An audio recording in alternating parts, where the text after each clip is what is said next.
এক গ্রামের পাশের জঙ্গলের এক পোড়ো বাড়িতে এক ডাইনি বাস করত। এই পৃথিবীতে ডাইনির নিজের বলতে কেউ ছিল না, শুধু মিউ নামের এক ছোট্ট কালো বিড়াল ছানা ছাড়া। বিড়াল ছানাটিকে ডাইনি তার নিজের চেয়েও বেশি ভালোবাসতো আর খুব যত্ন করত। আমার লক্ষ্মী মিউ সোনা, তুমি কি খাবে?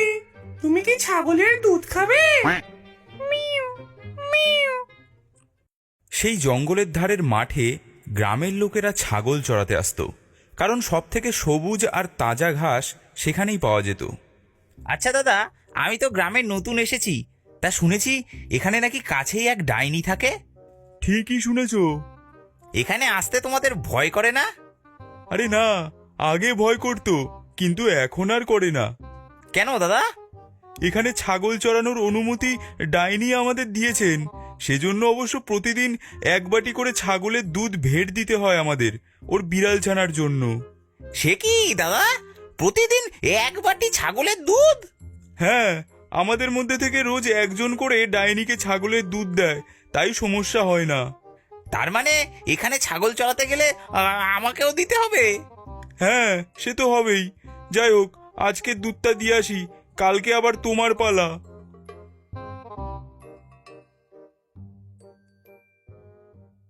পাঁচু নামের ওই লোকটা আর কোনো উত্তর না দিয়ে চুপ করে গেল, কিন্তু মনে হলো সে মনে মনে কিছু একটা ভাবছে। অন্য লোকটি গিয়ে এক বাটি দুধ ডাইনির দোরগোড়ায় রেখে এলো। তারপর সবাই ছাগল নিয়ে যে যার বাড়ি চলে গেল।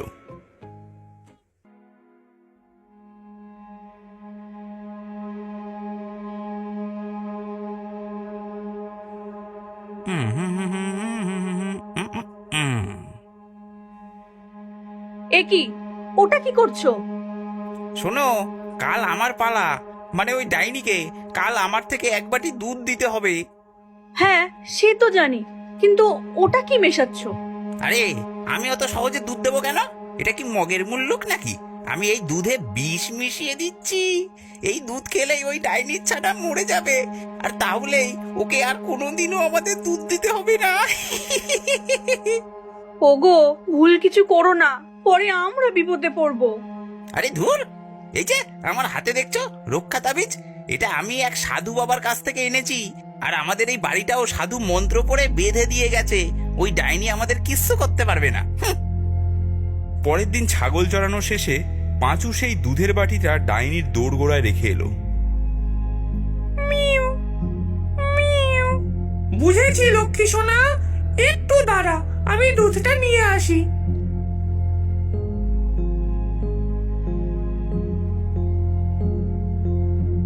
এই নাও লক্ষ্মী সোনা, খেয়ে নাও। মিউ মিউ।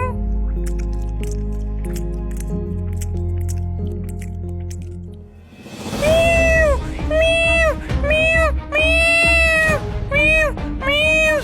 এ কি হলো? এ কি হলো তোর? এমন করছিস কেন? মিউ মিউ মিউ মিউ মিউ মিউ। না! আমার সাথে বিশ্বাসঘাতকতা! আমার বিড়ালের দুধে বিষ দিলি, এর প্রতিশোধ আমি নেবই। সেদিন রাতেই ডাইনি রাগে ছটফট করতে করতে গ্রামে ছুটে আসে।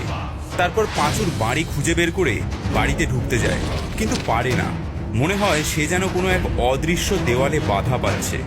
ডাইনি তখন বুঝতে পারে যে এই বাড়িটা বন্ধন করা আছে।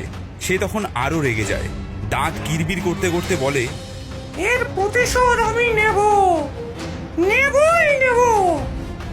ডাইনি সেই গ্রামেরই আরেক লোকের বাড়ির থেকে একটা ছাগল চুরি করে নেয়।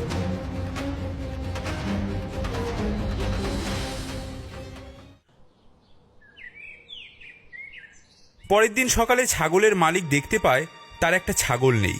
তখন সে লক্ষ্য করতেই দেখে একটা পায়ের ছাপ তার বাড়ি থেকে বেরিয়ে অন্যদিকে গেছে। সেই পায়ের ছাপ ধরে সে পাঁচুর বাড়ির সামনে এসে পৌঁছায় আর দেখতে পায় সেখানে ছাগলের কিছু হাড়গোড় পড়ে আছে।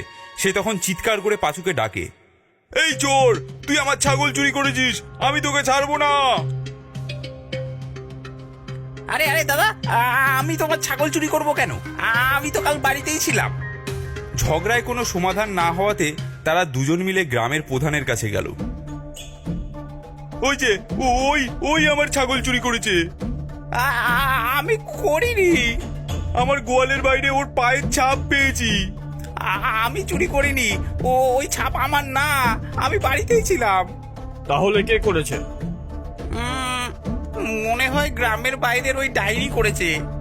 ডাইনি কখনো কোনোদিন আমাদের কারো ছাগল চুরি করেনি, তাহলে আজ কেন করবে? পাঁচু এবার থেমে গেল।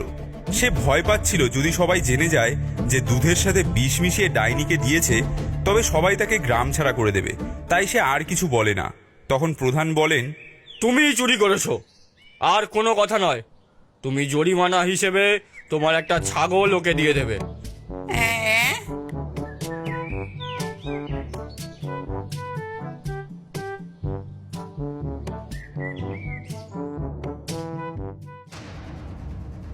সেদিন রাতে ডাইনি আবারও গ্রামে আসে।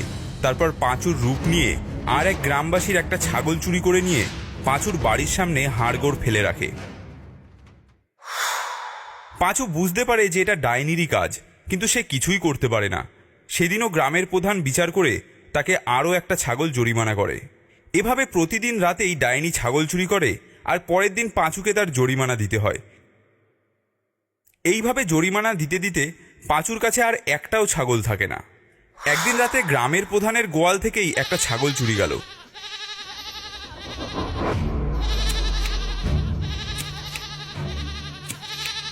এত রাতে ছাগলের চিৎকার কেন? দেখি তো গিয়ে। আমার ছাগল চুরি, দাঁড়া, কাল তোকে গ্রাম ছাড়া করব। পরদিন সকাল হতেই গ্রামের সকল মানুষ মিলে পাঁচুর বাড়ি ঘেরাও করে আর বলা বলি করতে থাকে, ওকে গ্রাম থেকে বের করে দাও, ওকে পুলিশে দিতে হবে, এত সহজে ছাড়া যাবে না। এসব দেখে পাঁচু একেবারে সকলের সামনে এসে হাত জোর করে বলে, আমি পাপ করেছি, আমি মহা পাপ করেছি। আমি দুধে বিষ মিশিয়ে ডাইনির বিড়াল ছানাকে মেরে ফেলেছি। এই প্রতিশোধেই ডাইনি আমার উপর থেকে নিচ্ছে, আপনারা আমাকে বাঁচান। এবারে পাঁচুর কথা শুনে সবাই সবটা বুঝতে পারে। গ্রামের প্রধান বলেন, হায় হায় হায়, এ কি করেছিস তুই? এখন ডাইনি কি আমাদের ক্ষমা করবে? তোমরা সবাই মিলে ডাইনির কাছে যাও। ডাইনির মনটা ভালো, তোমরা তার কাছে ক্ষমা চাও। আর আমার বাড়ির একটা বিড়াল বাচ্চা দিয়েছে, সেখান থেকে একটা সুন্দর কালো বাচ্চা ওর জন্য নিয়ে যাও। সবাই মিলে তখন একটা কালো বিড়ালের বাচ্চা সঙ্গে দুধ নিয়ে আর ওই লোকটাকে ধরে নিয়ে ডাইনির বাড়ি যায় আর ক্ষমা চেয়ে বলে, ডাইনিমা, আমাদের ভুল হয়ে গেছে, আমাদের ক্ষমা করে দাও ডাইনিমা। এই তো আমার নতুন লক্ষ্মী ছানা, কই দাও ওকে আমার কাছে দাও। এই লোকটাই বিষ দিয়ে তোমার বিড়ালকে হত্যা করেছে, আমরা আজই ওকে গ্রাম থেকে বের করে দেব। আমার ভুল হয়ে গেছে, আমি অনুতপ্ত, আমায় ক্ষমা করে দিন। ওকে বের করে দিতে হবে না, ওর সাজা ও পেয়ে গেছে। আর অনুতপ্ত হলে পাপও কেটে যায়, তাই ওকে ক্ষমা করে দিলাম। এই দেখো মিউ সোনা, এটা হলো ক্ষীরের পুতুল ইউটিউব চ্যানেল, এটাকে সাবস্ক্রাইব করতে হয়। Mu mu.